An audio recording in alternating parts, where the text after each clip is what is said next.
The EPF Act allow employee to withdraw their EPF accommodation before retirement in case।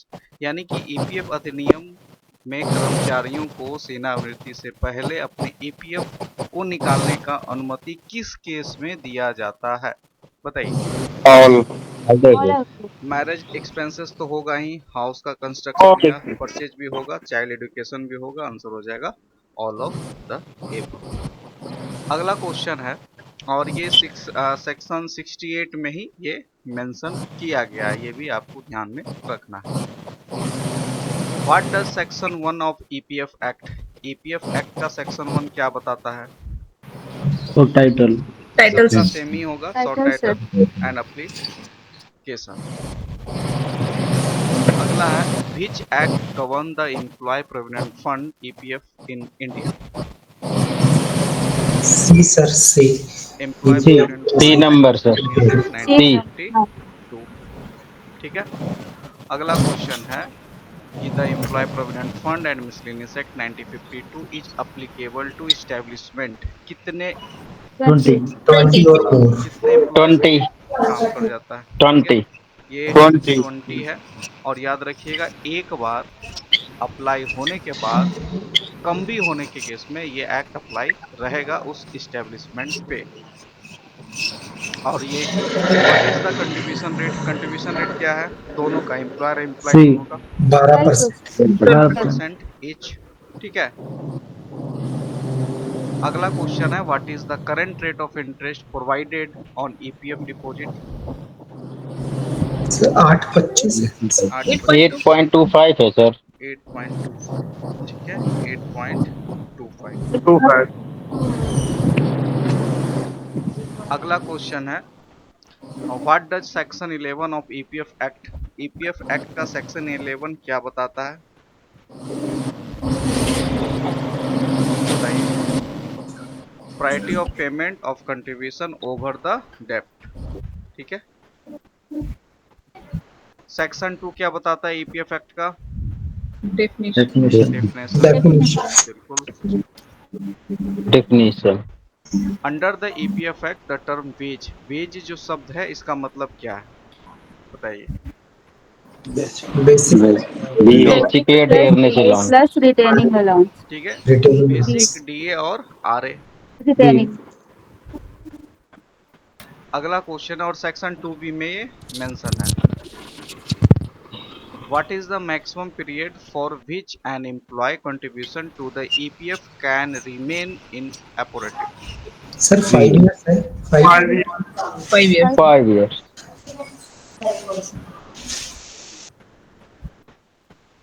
3 years और कोई? 3 years sir 3 year. ठीक है, ये 3 year है, और अगर मंथ में पूछा जाएगा तो 36 मंथ। इसका मतलब क्या हुआ सर? कम से कम जो मैक्सिमम पीरियड जो है वो एम्प्लॉय कंट्रीब्यूशन ईपीएफ का जो डेटा है वो कर ईपीएफ में कर्मचारी का योगदान अधिकतम अवधि के लिए निष्क्रिय रह सकता है।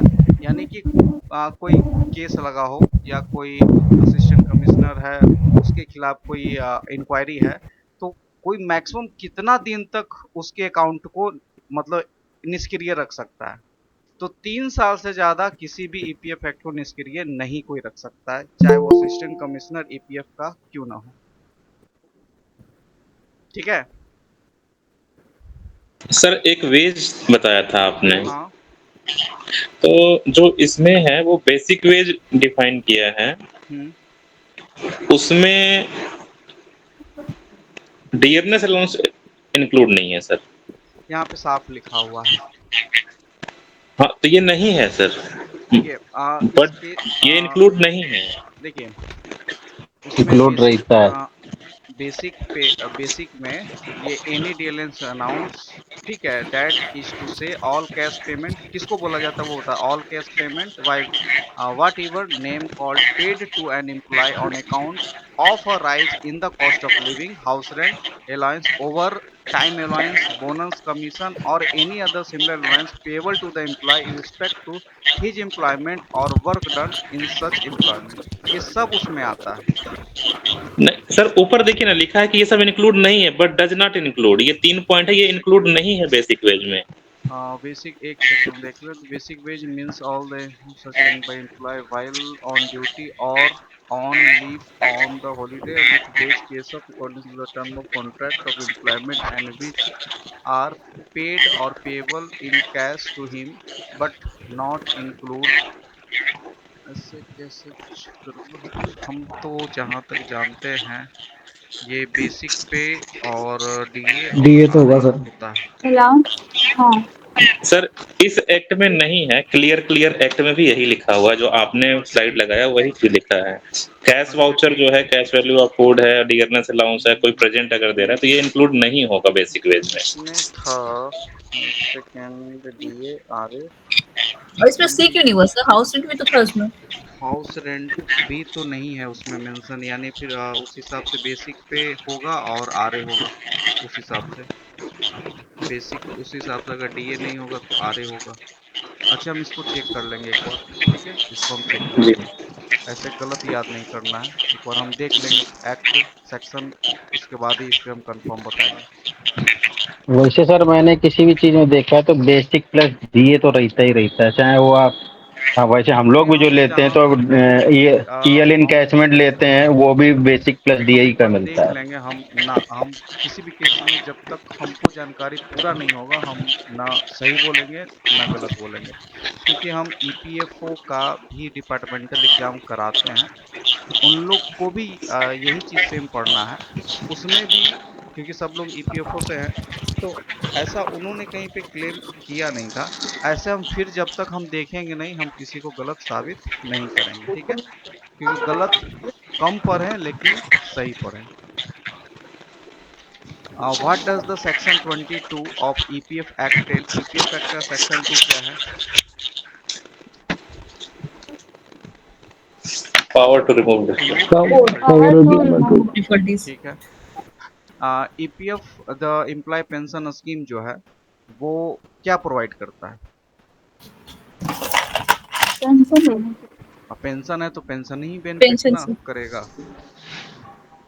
अगला है what does section 4 of EPF act? EPF act का सेक्शन 4 क्या बताता है?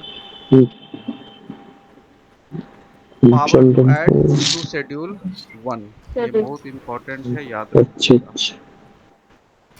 What is the current minimum monthly pension under the employee pension scheme? कम से कम 1000। कितना मिलना 1000। चाहिए? 1000। ठीक है, 1000 है 1000। अभी। What does section 7 of EPF act? Modification of scheme. Modification of scheme, सही है। अगला क्वेश्चन है what does the section 12 of EPF act? Employer not to reduce wage. Employ not to reduce wages, ठीक है।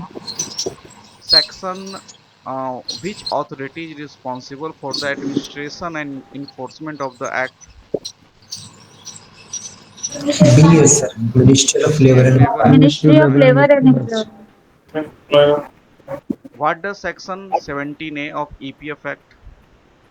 Account transfer. Transfer of account. Account transfer Transfer sir. of account, सही है। अगला है can an employ contribute more than the security limit of EPF voluntarily? Yes. Yes sir. कौन Yes, वाला yes, yes होगा? B B B वाला B sir, approval B. Yes, subject to approval from the employer and इसके साथ साथ इसमें एक और होगा आपका असिस्टेंट कमिश्नर, ठीक है, उससे भी आपको परमिशन चाहिए। चलिए, what does the section 10 of EPF act? Section 10 EPF act का सेक्शन 10 बताता है protection against the attachment. How often should the employer contribute the EPF on behalf of employ? monthly. Monthly. Monthly. What does section 14 of EPF act? Penalties. Penalty. चलो इसको तो पढ़ लीजिएगा, Penalties. बहुत important है। Who is the eligible for the benefit of EPF Act? All employees. All All employees. All employ, ठीक है। What does the section 18A of EPF act? Section 18A में क्या बताया गया है? सेक्शन 18A में बताया गया है कि अथॉरिटी और इंस्पेक्टर भी पब्लिक सर्वेंट होते हैं। Which government body is responsible for the resolving dispute related to the EPF Act? EPFO sir, EPF. EPFO D। बहुत लोग ना इसका आंसर लेबर कोर्ट मार देते हैं, बहुत लोग के दिमाग में ऐसा आता है, तो उनके लिए हम बताते हैं, कभी ऐसा डाउट हो, मान लेते हैं आपका कुछ डिस्प्यूट चल रहा है एफसीआई से, तो उसको रिजॉल्व करने के लिए आप लेबर कोर्ट जाएंगे या पहले एफसीआई में जाके कंप्लेन करेंगे? एफसीआई में जाएंगे। एफसीआई में जाएंगे। पहले तो आप एफसीआई में जाके उनका जो भी सिस्टम है उसके हिसाब से आप जाएंगे, वहां से आपको अगर लगता है कि सही डिसीजन नहीं हुआ तब उसको चैलेंज करेंगे आप लेबर कोर्ट में, ठीक है। What is the penalty for the non compliance with the provision of the EPF act? 10,000 maximum. 10,000 से मैक्सिमम। 10,000 तो हम 10,000. और भी तो कुछ बताए थे। Fine fine and imprisonment both. PF अधिनियम में अगर प्रावधानों का पालन न होने पर दंड क्या है? यहाँ पे एक साल ऐसा का। कोई केस थोड़ी बताया कि इस दंड के लिए ये प्रावधान है या इसके लिए ये प्रावधान है, हमसे बस पूछा है क्या हो सकता है, तो फाइन भी हो सकता है और जेल भी हो सकता है। 10,000, 1 साल, जब तक सर्टेन केस नहीं दे दिया जाएगा आप इसका जवाब नहीं बता सकते कि ये तो कल भी बताया थे आपको कि कुछ अदर केसेस में 6 मंथ का भी जेल है। तो जब तक यहाँ पे स्पेसिफिक उस बारे में नहीं है तो आपको बस ये बताना है कि फाइन भी लगता है और जेल भी होता है। What is the current limit for the employ compensation in case of death due to employment injury under the EPF act? 7 lakh. 7 lakh है और ये मैक्सिमम है, ठीक है। हमने सर इसमें एक चीज और भी पढ़ी थी, बेसिक प्लस डीए का 35 गुना भी, या फिर मैं वो ईडीएल के लिए सर। हाँ वो ईडीएल है, उसमें लिंक वाले में है, नजर उतारनी Yes, sir. और डाल दें। लिंक वाले उसी में तो ये मैक्सिमम सीमा 7 लाख भी है, 7 लाख है। दोनों में से कोई एक है। Can an employee transfer their EPF accommodation from one employee to another? Yes कर सकते हैं। Yes, कर With the- सकते हैं। Online transfer. यस, आप जैसे मान लेते हैं कोई कर्मचारी है, एक इस्टेब्लिशमेंट में 2 साल काम किया, वहां से वो निकला, दूसरे इस्टेब्लिशमेंट में काम किया, तो पहला इस्टेब्लिशमेंट जो पीएफ अकाउंट होगा वो ट्रांसफर कर लेगा दूसरे जगह पे, ठीक है।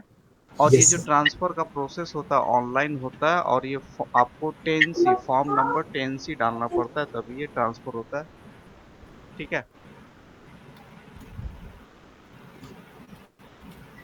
व्हाट डज सर द ये सेक्शन कहीं पर 13 नंबर फॉर्म लिखा है, एक जगह पढ़ा था कि फॉर्म 13 यूज 10C होता और है। 13 ये दोनों, देखिए क्या होता है ना, ट्रांसफर का अलग होता है, अगर ट्रांसफर के बाद कोई पैसा निकालना चाहता है तो 10C प्लस 13 दोनों भरना पड़ता है। यस, वन एम्प्लॉयर से दूसरे के लिए हाँ। 13, ठीक है। What does the section 13 of the EPF act?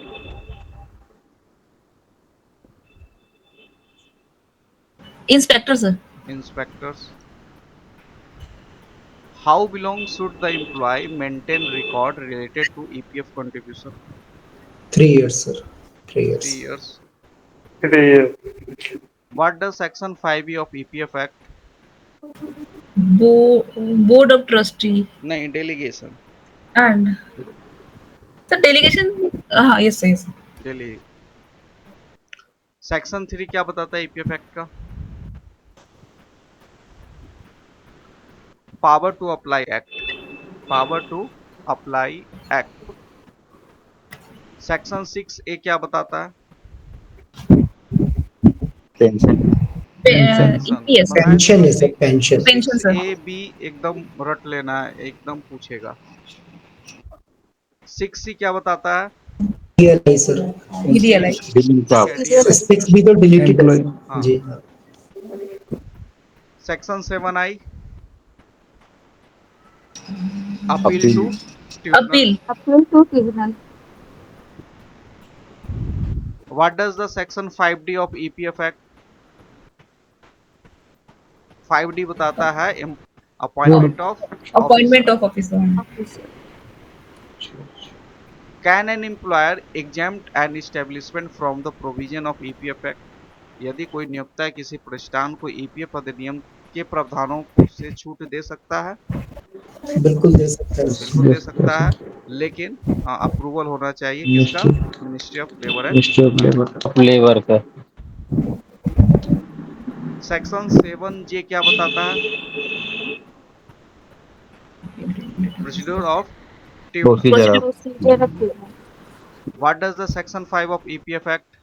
PF scheme से PF scheme first employ First. Provident fund scheme. ठीक है, section 5, section 6A, section 6B, section 6C C एकदम दिमाग में रखना है। 5A क्या बताता है? Central board. Central board. Central board section 7C determination of escape amount. Section 5C board of trustee to be body corporate. 5B section 5B of EPF act क्या बताता है? State board. State board State board. State board. सही है। Section 6 क्या बताता है? EPS. Pension sir EPS. Employee pension is employ pension contribution. Contribution and matter. ठीक है। सेक्शन 6D पार्लियामेंट के पहले laying of a scheme before parliament.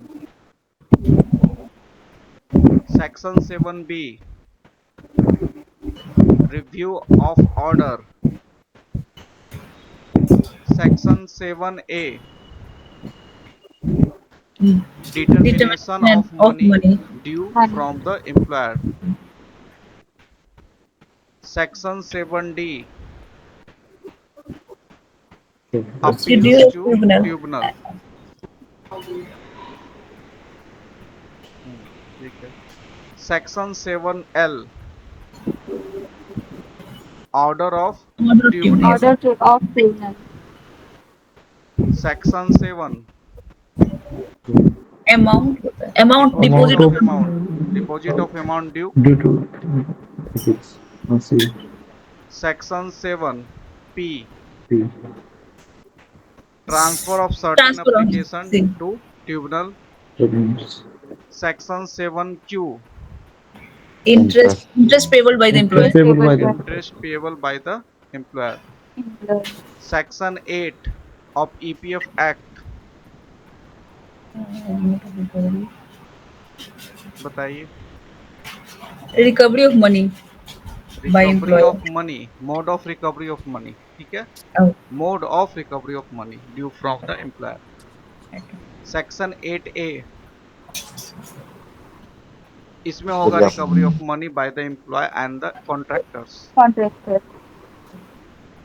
8C section of EPF Act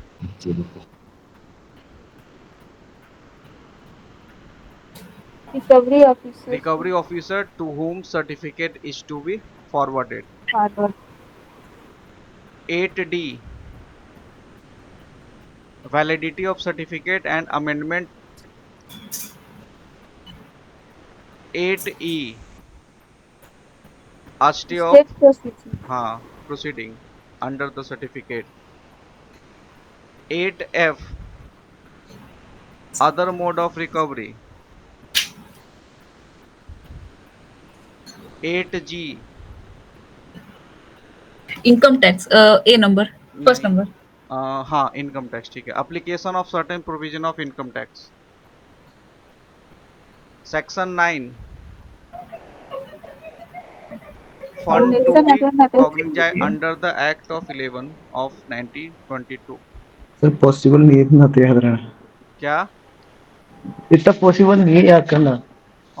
हम है ना, इतना बार करवाएंगे। अभी यहाँ कराएंगे, मॉक टेस्ट में कराएंगे, फिर वीकली जो यूट्यूब पे क्लास करवाएंगे उसमें कराएंगे। कम से कम इतना करा देंगे कि ऑप्शन से आप एलिमिनेट कर सकते हैं। अभी तो एक ही एक्ट शुरू किए हैं, हर एक्ट में समझिए इतना पढ़ना है। तो हम देखिए क्या करते हैं, पहले हम एक्ट का समराइज कर देंगे। जैसे कल क्या किए, पहले एक्ट का समराइज किए, उसके बाद सेक्शन किए। पहले हम सेक्शन नहीं करते हैं। सेक्शन से हमको पता है 50% चांस है कि सेक्शन का क्वेश्चन छूटेगा, ठीक है। लेकिन समराइज वाला क्वेश्चन नहीं छूटना चाहिए, यानी थ्योरी पार्ट का क्वेश्चन नहीं छूटना चाहिए। सेक्शन से इतना हम प्रैक्टिस करा देंगे कि इतना बार रिपीट रिवीजन होगा। जैसे आप अब अगर 4-5 मैराथन करवा दिए हैं पेपर 2 का, तो अभी आप देखिएगा एमएसपी का क्वेश्चन आपसे नहीं छूटेगा। अभी आप देखिएगा फूड फोर्टिफिकेशन नहीं छूटेगा, एफसीआई एक्ट आपसे नहीं छूटेगा, सेक्शन भी नहीं छूटेगा, इतना बार रिपीट करवा दिए हैं। ये आज पहली बार हो रहा है, इसलिए लग रहा होगा कि हम इसमें जो मेन मेन है कल आपको टिक टिक मरवा दिए हैं ना, उतना ही करना है। ये तो हम इसलिए करा दे रहे हैं कि एक बार दिमाग में हो जाएगा, क्योंकि कितना भी हम समराइज करें, जो एफसीआई क्वेश्चन देगा वो हमको थोड़ी पता है, वो हमको नहीं ना पता है कि क्या देगा।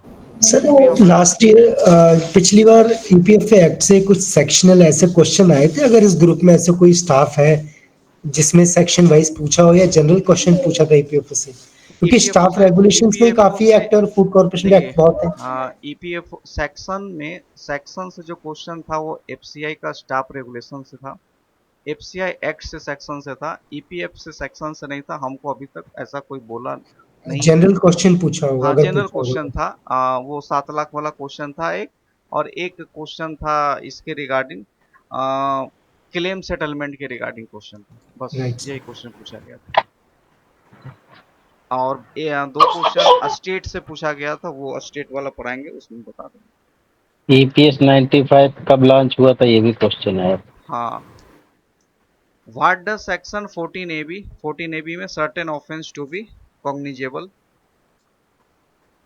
14 AA में बताया गया है कि अगर पहले से कोई कन्विक्शन चल रहा है तो उसमें और ज़्यादा आपको पनिशमेंट मिलेगा। पहले से अगर कोई आप गलत काम किए हैं फिर वही काम दोहरा रहे हैं तो फिर आपको डबल पनिशमेंट मिलेगा, यानी मैक्सिमम हो सकता है पेनल्टी मैक्सिमम मिल जाए।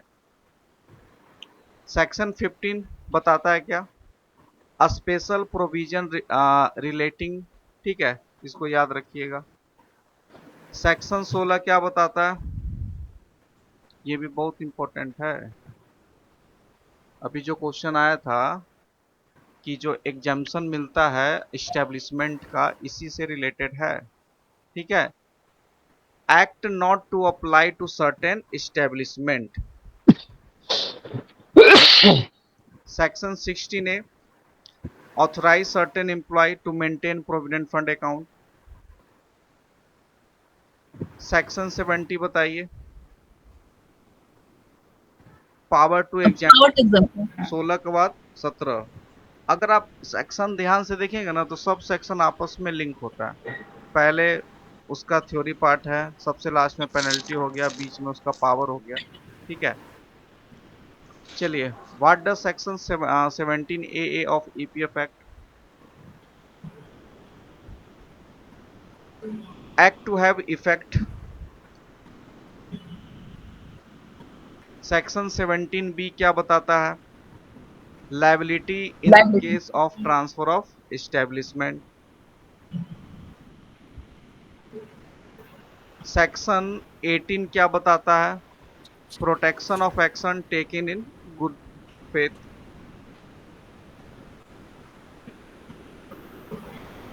चलिए, हो गया इंपॉर्टेंट सारा सेक्शन खत्म।